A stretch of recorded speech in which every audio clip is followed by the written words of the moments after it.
Welcome to the Resilient Retail Game Plan. I'm Catherine Erdly, and in the next few minutes, you're about to get powerful real-world retail strategies from insights shared both from my guests and myself, backed up by my 25 years in the retail industry.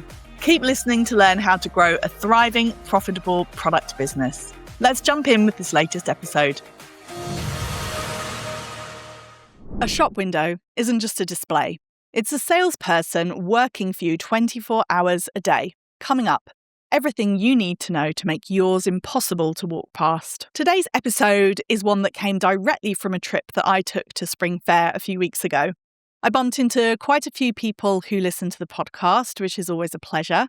And it also meant that I got to ask them what they wanted to hear more of. This topic was overwhelmingly a favourite one that you wanted me to address. My guest today, Sarah Manning, was the obvious choice to reach out to, as she is a visual merchandising consultant, course leader, and a real expert in her field. It made for a great conversation. We talk about the value of great window displays, how to work with awkward spaces, and how visual merchandising is an important consideration for anyone who sells in person, whether that's in a shop or at events or shows. I asked Sarah what her 4 guiding principles are when implementing window dressing, and what she came back with was something I honestly hadn't heard framed this way before. She has a great name for it, the power of the pyramid. So it's all about elevating your concept, your composition in the window, whether you're working with fashion or 3D products, to the eye line of the customer. Okay. And it's all about engaging the customer's eye as they walk past your shop window. The top of the pyramid should be at the eye line, which is called our focal point. And that is the key area that the customer is going to concentrate on first. So all of that should contain your ultimate hero product, or kind of push product, as we call it. So anything that you want to highlight to the customer first, you place it there. We also work with lots of 3s, repetition, alternation, and also our half pyramid, which is the asymmetrical pyramid, which quite cleverly takes the customer's eye towards the entrance as well, because we always follow the graduation. One of you sent in a question via Instagram that really gets to the heart of something I think every independent retailer wrestles with. Do you use your window to push products or to tell your brand story? Sarah's answer surprised me, especially what's changed since 2020. See, Sarah works with clients that range from small independents to Tower Bridge itself, and what she's seen across all of them is a shift in what customers expect. It's not just about beautiful displays anymore. I think it's a really interesting question, and I would say with most of my own customers, since 2020, it's been really important for them to actually visually communicate who they are as a brand in their window. So all of that is really important, because as a kind of customer now, our sort of expectations have greatly changed, and we really want to understand and have transparency of those brands that we are choosing to come and shop now. So to communicate who they are in the shop window, that could be a slogan, that could be using QR codes that are scannable, that the customer can find out more information on that brand, and also showing your product in a way, maybe with various different textures and kind of props and kind of colors, which also helps to illustrate who you are as a brand. In regards to seasonal, I also work with a lot of customers, including, say, Tower Bridge, that we do seasonal installs for, which happen every 2 months. And all of that helps to create that freshness and that newness for the customer. However, at the same time, we also tell the story of Tower Bridge through that concept. So I think it's really important to talk about who you are as a brand. Here's where it gets really practical and honestly a little counterintuitive. You might assume you put your best sellers in the window, but Sarah's take, not quite. Usually, most product that is showcased in a window is new, seasonal, or promotional. I would see the shop window as an area of opportunity. So you wouldn't ever put product in there that your customers are going to come in for anyway. It's an opportunity to really showcase to the customer your newness and promotional product. And also for independents, a kind of great way to try and upsell something that hasn't sold. So I've got lots of independent kind of customers who won't always have new product coming through. So actually that shop window can work as a really great example of how you can push product that maybe hasn't sold, that actually, if it's placed in a window, it's dressed, it's styled, it's accessorized, then place at the hotspot in store, which is the first area that you come to. Most of the time we do see increases in sales in that. So we know what goes in the window, but how often should things actually change? I had a hunch Sarah would say as often as possible, but her answer is a lot more nuanced and a lot more manageable. We often will suggest every 4 weeks in regards to changing the composition in a window. I think anything more frequent to that is often time consuming, but it's very important that every 4 weeks you create that sort of newness coming through. So if we give the example of Tower Bridge, the spring concept, which is currently there, is only there usually for about 2 months. However, after Easter, we will take the Easter elements out of it and just keep in more spring. So actually, from a customer's point of view, it creates that illusion of newness constantly. When we look at larger department stores where they have a larger spend, say someone like Selfridges or Harrods, usually you'll see that turn around every 8 to 10 weeks because they have a greater sort of, spend on that concept. However, for independents, I feel if they can try and structure some kind of change in the window every 4 weeks, even if it's just a slight product change, it will really help just to kind of draw more attention to the window and just keep it really fresh and interesting for their customer. What Sarah said next is the kind of practical tip that genuinely makes things feel doable if you're a small business owner with limited time and budget. It's about building a permanent skeleton in the window. So the monthly fresh is just about a wardrobe change, not a full rebuild. And I would say with lots of customers who I work with, we will pre-set up a sort of template, if you like, in the window.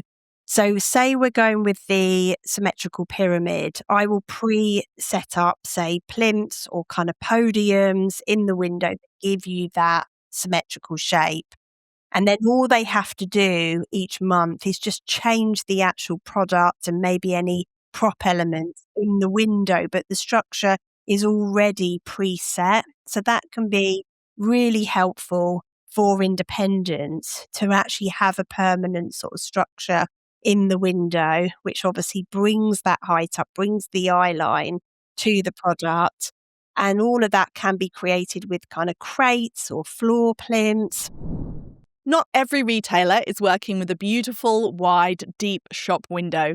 I heard this a lot at Spring Fair. My window has no depth, mine is tiny, mine is basically a gap in the wall. So I asked Sarah what to do when the space itself is working against you. I actually have a particular client, Erdly, who has got a lovely clinic in Fulham Road in London, and I've worked with Eleanor for probably the past 8 years now.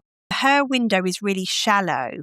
So we tend to do a lot of hanging in her window. So we've had like a hanging rail installed over her shop window where we can hang graphics or we can hang props in there. We've also used a floral arch quite a few times, particularly at Christmas, because the feet on the arch are quite short, so it kind of sort of slots in. So having something that's quite narrow or hanging. I've got another customer who's got a very slender shop window who's had a screen put into that. So it kind of sort of allows them to constantly showcase kind of content on that screen. You can also have quite small podiums created, which obviously help to give you the elevation of height and then also allow you a bit of a kind of platform to be able to dress. And also hanging shelves can also actually be really effective in those areas. So maybe thinking more about what you can hang from the ceiling rather than on the floor area. Then we got into something that might split opinions: open windows where customers can see straight through into the shop versus windows with a background screen or barrier. And honestly, I hadn't really considered how much of a difference that choice makes until Sarah explained it. Itself, that comes up quite a lot on our short courses for the UAL when we talk about open windows. And open windows are brilliant because that obviously allows the customer to actually see through in store. However, it can create confusion because obviously you're not looking at the window, your eyes sort of focusing straight past the window. So to be able to break that eye up and to be able to allow the customer to really focus on the window, we would either put in like a hanging panel just behind the window area. And so that, that only needs to sit in the middle of the window. So it's not going to sort of block out light either side. So it could be a panel. I've had a couple of examples where we've created like a branded graphic, which is hanging. And we've also hung some fabric, which can also be really nice. For a home interior store, you can do, say, something like wallpaper, panels, and it just separates the customer's eye. So it kind of helps to allow them to really focus upon the actual concept in the window. So that creates strength. And then it also helps to be able to create the clarity inside. So you are able to see through, but you're also able to actually concentrate on the window as well. By this point in our conversation, I wanted to zoom out beyond the window itself because Sarah is actually writing a whole new course on the retail experience, and what she shared next about external theatre makes so much sense of what I've been seeing while out and about recently. I'm currently creating some new content for a brand new online course through the UAL, which is all about creating this retail experience. And one of the first chapters is us talking more about examples of brands that have created impact not only through their shop window, but actually on the exterior of their store to make the customer want to feel that they are entertained and ultimately help to draw them in. And a couple of great examples to talk about, I feel, which is obviously looking at more sort of luxury brands, is Louis Vuitton has some fantastic examples that we can all take inspiration from. So a couple that I've used on that course is the rainbow, which was shown on their flagship here in London, which obviously ultimately created that pointer as well in store, but it was obviously right on the exterior of the store, which obviously creates greater impact as the customer is approaching. And then cleverly, like a sort of asymmetrical kind of pyramid, takes the eye not only to the window, but also to the entrance. It also creates that sort of talking point, photograph opportunity, and also another one which was shown at Harrods, which was in 2023 when they collaborated with Kasama, who's the Japanese artist. And we probably all saw the polka dots on Harrods and also the Harrods size Kasama painting those polka dots on Harrods itself. It's all about creating that huge theatre. Maybe, talking about the art element too, which is very interesting. Selfridges have added lots of touch points to the glass. So it isn't just about a sort of static window. It's about something that maybe plays music or creates kind of movement. And then also AR technology, which is AR scannable codes. So you can have more of an experience through your smartphone. AR augmented reality. Augmented, yes. So you'd scan it and then so you'd see something else on your phone that wasn't there. Oh, that's really interesting. Yes. And if anyone's interested, we actually talk about quite a lot on the courses, the collaboration with Selfridges and a company called Eighth Wall, which was taken from 2022, where they had the AR scannable codes actually in store, which kind of sort of allowed you to have like a holographic kind of catwalk experience. Oh, wow. So there is lots of sort of elements that kind of can be added to the outside, which obviously then creates the theatre to draw the customer inside. Something I've heard referred to as the third window is what happens once a customer actually crosses the threshold. It's that first display they encounter inside the store.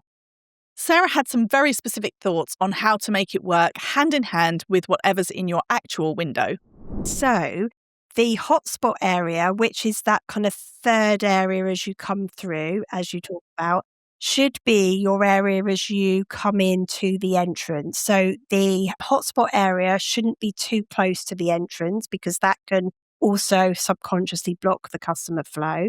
So it should be further back so you have that clear space before the customer actually, to encourage them to come in, and then they obviously sort of discover the hotspot space. That hotspot space can be a table, it can be rails, can be any type of kind of fixturing. However, it should hold all of that range of product that you've just shown your customer in the window. Right. So it's creating that opportunity, which we say in the industry, see it like it, buy it. So you're seeing it in the window, you like it, it's kind of sort of drawing you in. And then that product is the first product that you come across as you come in to store. And usually if we're looking at sales through VM, that hotspot is quite an important area because it kind of helps to sort of drive more commercial sales, particularly if you've got those packages of products all together at that area as well, which kind of obviously comes on to link selling. Yeah. So that's about trying to sell your customer that entire package of product that you've just shown them in the window. When you were saying that about the external theatre, I was thinking about, obviously for independents, then some of these things, if only we all had the Louis Vuitton budget. But I was thinking about just even certain areas where you see lots of independents. I was in North Lane in Brighton, for example, and a lot of the shops, Yes. they almost like paint upwards as well. So it's like you see, and the other place that always strikes me is Camden, as you're walking from Camden Tube Station to the Camden Lock Market. There's a lot of those shops there's like a giant Doc Martin boot on the side of the Doc Martin store. And there's like, again, like the paint it'll be the brand colours, but then it's almost like the first story of the shop has been painted as well. So it feels quite eye-catching. There's a shop there in Brighton called Soctopus, and it's bright blue and it's got the big logo on it. So it sort of really stands out. So I love what you're saying about brand colours, like the colour impact of the shop being really important as well. I wanted to ask Sarah where she goes when she needs a hit of inspiration, and she didn't just rattle off the obvious names. She gave us a genuinely useful list, and one recommendation in particular I hadn't come across before. I would really recommend, if you are local to London, if you can go and look at them in person, I think it's brilliant. However, equally, we can all obviously access all of the content from pictures in store and also in the windows on their Instagrams. But look at Harrods, Liberty London, Selfridges, particularly the corner shop is a great example of a pop-up shop which changes approximately every 8 weeks.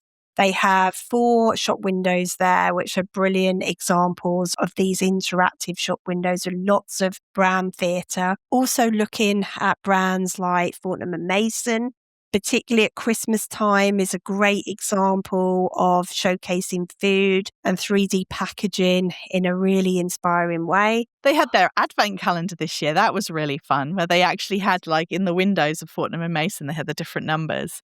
Yeah, their windows look absolutely brilliant. I would also say Tiffany for jewellery is a great one if you're working more with smaller showcases in your windows or also in store. That is a very great example of how they use their brand colour and really kind of sort of brand props, which kind of take the element all the way through really consistently. And then finally, talking about somebody in our industry called Tim Nash, who's got a fantastic blog called the Shop Drop blog. Obviously, I'll give Catherine the link. Now, he's got his own podcast, but he's also got a blog page that you can subscribe to his complimentary newsletter that comes out every Thursday. And he has got lots of great content on pop-up shops, which are happening globally. And there are lots of examples on there of great installations, great product placement, and also great use of branding. Fantastic. Thank you. That is great. Yeah, we will definitely link to that in the show notes. Thank you so much. And yeah, do you want to just finish off by telling everyone where they can find out more about your work and your courses? Of course, yes. So if you want to check me out, you can check out the website, which is visualmerchandisingcourses.co.uk. And on Instagram, it's at Visual Merchandising Courses. So there we have it, a masterclass in making your shop window do the work for you. If you enjoyed this episode, why not share it with a friend who might enjoy it too? And don't forget to like, follow or subscribe to be the first to know about each new episode. And don't forget to join us next week when we'll be exploring how getting a handle on your data can transform your marketing.